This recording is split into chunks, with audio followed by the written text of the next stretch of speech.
Dear students, आज हम फिर 9th social science chapter first का एक और महत्वपूर्ण प्रश्न पर चर्चा करेंगे।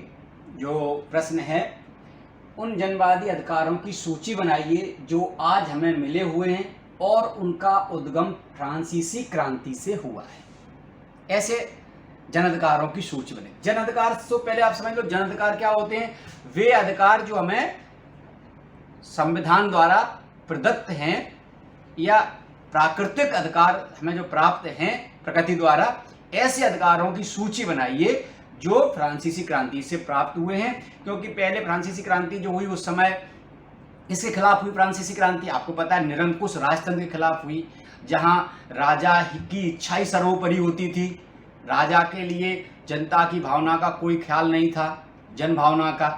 और इन्हीं सब धीरे धीरे जो असंतोष उत्पन्न हुए, उसी असंतोष से 1789 की फ्रांसीसी क्रांति हुई। तो अब उस क्रांति ने, आपने पढ़ा बराबर, पिछले वीडियो में बराबर पढ़ा के चला आ रहा हूं कि वो जो फ्रांसीसी क्रांति थी वो फ्रांस ही नहीं बल्कि पूरे विश्व की क्रांतियों में सर्वश्रेष्ठ क्रांति गिनी जाती है। उस क्रांति ने बहुत सारे मिथकों को तोड़ा, उस क्रांति ने बहुत सारे लोगों का मार्ग प्रशस्त किया, बहुत सारे सकारात्मक माहौल वातावरण तैयार करवाया। और यूरोप महाद्वीप में घटित होने वाली इस क्रांति से कोई भी महाद्वीप अछूता नहीं रहा जिस पर इस क्रांति का प्रभाव देखने को न मिला हो। अगर भारत के परिप्रेक्ष्य में बात करें तो ये भारत पर भी वही बात लागू होती है। तो प्यारे बच्चों, सबसे पहले उन जन अधिकारों की बात करते हैं जो फ्रांसीसी क्रांति से निकले हुए हैं। हमें लगता जरूर है, आज देखेंगे कि ये बहुत सामान्य सी बात है ना, लेकिन उस समय जब ये अधिकारों की लड़ाई हो रही थी, वो प्राप्त किए गए, तो उस समय उन अधिकारों का महत्व तो एक अलग ही था। लेकिन हमें चूंकि जन्म ही हमारा उन अधिकारों में हुआ है, इसलिए हमें शायद वो सामान्य से लगते हों, पर उन सामान्य से अधिकारों को प्राप्त करने के लिए कितना त्याग और बलिदान उस समय के लोगों को करना पड़ा। तो सबसे पहले उन ऐसे प्रजातांत्रिक अधिकार जो फ्रांसीसी क्रांति से प्राप्त हुए हैं वे इस प्रकार हैं, आपको ये लिखना होगा। तो सबसे पहले जो है वो है स्वतंत्रता का अधिकार, राइट टू लिबर्टी। ये बहुत ही इंपॉर्टेंट अधिकार, आज आपके संविधान में भी, भारत के संविधान में भी हमें यह अधिकार प्राप्त है ना, राइट टू लिबर्टी यानी स्वतंत्रता का अधिकार। अब ये स्वतंत्रता का अधिकार कैसे प्राप्त हुआ दोस्तों? राजतंत्र में तो ये संभव नहीं था, हमें किसी प्रकार की स्वतंत्रता नहीं थी। राजा जिस धर्म को घोषित कर देता था वो हमारा धर्म होता था, राजा जो नियम बना देता था वो हमारे लिए वही नियम होते थे। अब वो हमारे लिए उपयोगी हैं या नहीं है, इससे हम किसी से चर्चा नहीं कर सकते थे। अगर ऐसा करते तो वो राजद्रोह की श्रेणी में आता था, इसीलिए वो निरंकुश राजतंत्र की उसको संज्ञा दी गई। तो सबसे पहले क्या स्वतंत्रता का अधिकार, ये कैसे, ये इसकी वकालत करने वाला भी फ्रांस का दार्शनिक, महान दार्शनिक, जिसके बारे में कहा जाता है कि रूसो ना होता तो फ्रांस की क्रांति ना होती। तो देखें आप, फ्रांस के प्रसिद्ध दार्शनिक, महान दार्शनिक जीन जैक्स रूसो, रूसो ने कहा था कि मनुष्य स्वतंत्र पैदा हुआ है, किंतु वह सर्वत्र यानी चारों ओर बंधनों से जकड़ा हुआ है। किसी भी प्रकार का अंकुश मनुष्य के विकास को रोकता है। यह बिल्कुल फैक्ट बात है। आप यहां पर छोड़ें बच्चों, थोड़े देर के लिए आप इमेजिन करिए कि आप कभी खेलने जाते हैं, किसी ग्राउंड पर, खेत पर जाते हैं, तो आपको कुछ पेड़ दिखाई देते हैं। आप देखते हैं कि एक पेड़ है जो बहुत लंबा सीधा चला जा रहा है, एक पेड़ की डाली टहनियां आपको कहीं टेढ़ी मेढ़ी दिखती हैं, एक पेड़ बौना दिखता है। तो आपने कभी सोचा, आपने कभी इस प्रकार का इमेजिन किया कि ये सब कैसे संभव है कि 10 कदम दूर जो पेड़ है वो बिल्कुल बगैर किसी दबाव के सीधा चला गया, एक की टहनियां टेढ़ी हो रही हैं, एक की टहनियां ऊपर गई फिर ऐसे झुक गई। तो जो झुकी हुई टहनियां हैं या जिसका विकास पौधा ग्रोथ नहीं कर पाया, उस पर कहीं न कहीं कोई ना कोई दबाव, तनाव अवश्य था। कोई बड़े पेड़ के नीचे छोटा पेड़ आ गया, उसका विकास नहीं हो पाया। किसी पेड़ से कोई दूसरी टहनी टकरा रही, इसलिए वो विकास न कर पाने के कारण, परिवर्तन होने के कारण उसने अपनी दिशा बदली। तो ये प्राकृतिक सत्य है कि अंकुश कहीं ना कहीं जो इसमें कहा गया है कि किसी भी प्रकार का अंकुश मनुष्य के विकास को रोकता है, इसलिए स्वतंत्रता की बात कही गई, स्वतंत्रता का अधिकार की वकालत की गई और फ्रांसीसी क्रांति में ये वहां के लोगों ने क्रांति करके ये प्राप्त किया। आपको पिछले कई वीडियो में बता के चला आ रहा हूं कि फ्रांस की क्रांति का प्रसिद्ध वाक्य था समानता, स्वतंत्रता, बंधुत्व, भाईचारा। तो जब उन्होंने क्रांति इस बेस पे की तो स्वाभाविक बात है कि स्वतंत्रता उनको प्राप्त होनी ही थी, है ना। तो राइट टू लिबर्टी, है ना। अब क्या हो, क्रांति के बाद फ्रांस के लोगों को स्वतंत्रता का अधिकार प्राप्त हुआ, उनको मिला ये सब। इतना कठोर परिश्रम किया, तो इसलिए जो राइट टू लिबर्टी है ना, ये राइट टू लिबर्टी कहां से प्राप्त हुआ प्यारे बच्चों?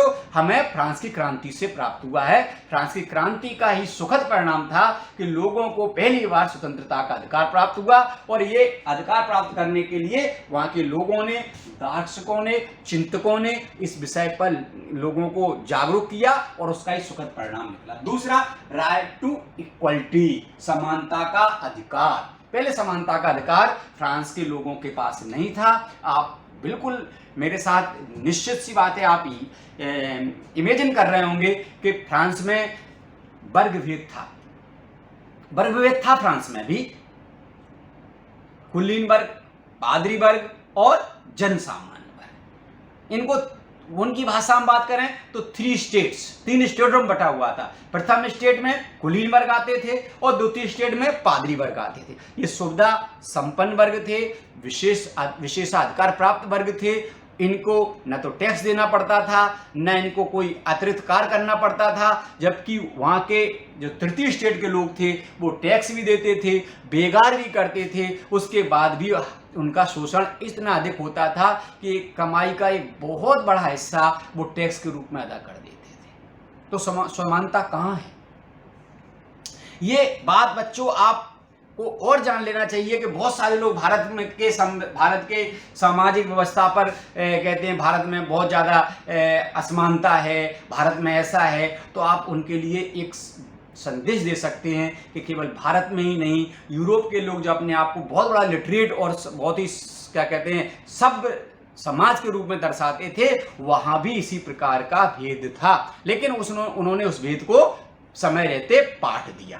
तो क्या हुआ, फ्रांस ने अपने संविधान से लोगों को समानता से परिचय कराया। अमीर, निर्धन, स्त्री, पुरुष सभी कानूनी रूप से समान हो गए। लेकिन फिर भी कहीं ना कहीं असमानता रही। ये अगले जब क्वेश्चन आएगा अंतर विरोध का जो क्वेश्चन अगला है उस पर इस पर चर्चा करेंगे। अभी इस विषय का ये विषय इसका नहीं है प्यारे बच्चों। अगला जो है वो है अभिव्यक्ति का अधिकार, फ्रीडम ऑफ एक्सप्रेशन। ये भी एक बहुत बड़ा अधिकार है। हम अपनी बात नहीं कह सकते।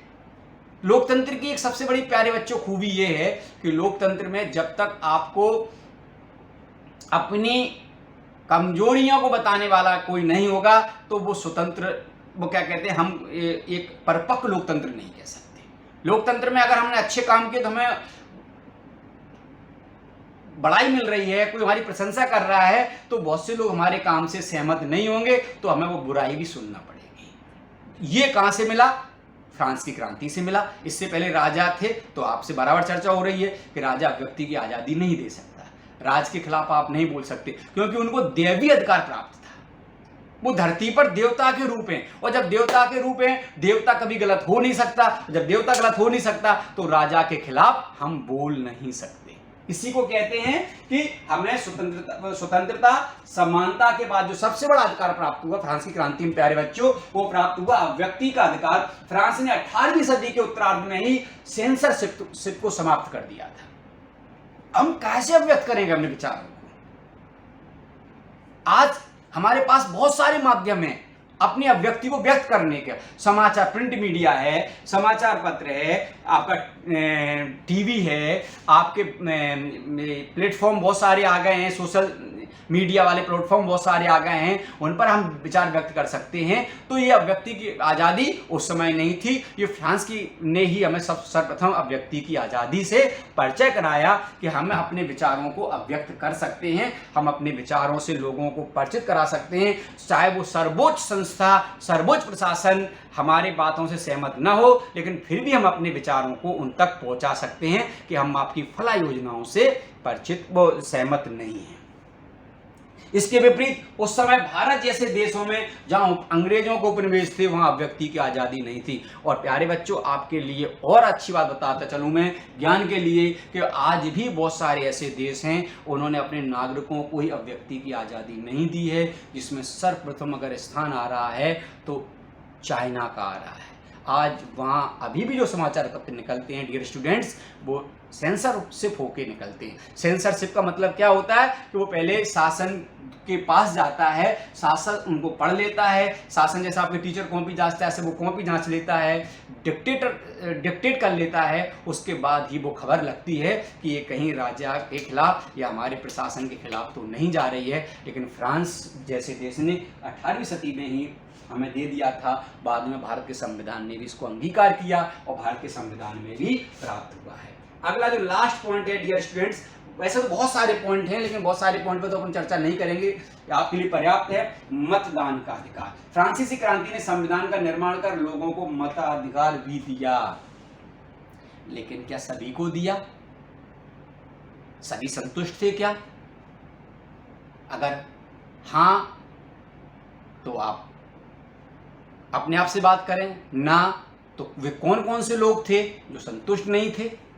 हालांकि मैं इसकी चर्चा अगले वीडियो में करने वाला हूं, अगले क्वेश्चन में, लेकिन आपके लिए ये होमवर्क है कि क्या मताधिकार फ्रांस के सभी वर्ग को मिला था, और नहीं मिला था तो वो कौन कौन से वर्ग थे, मताधिकार की क्या योग्यता थी। इन सारे प्रश्नों को छोड़ के जा रहा हूं मैं आपके साथ। अगले वीडियो में आपसे मिलूंगा, तब तक के लिए जय हिंद, जय भारत।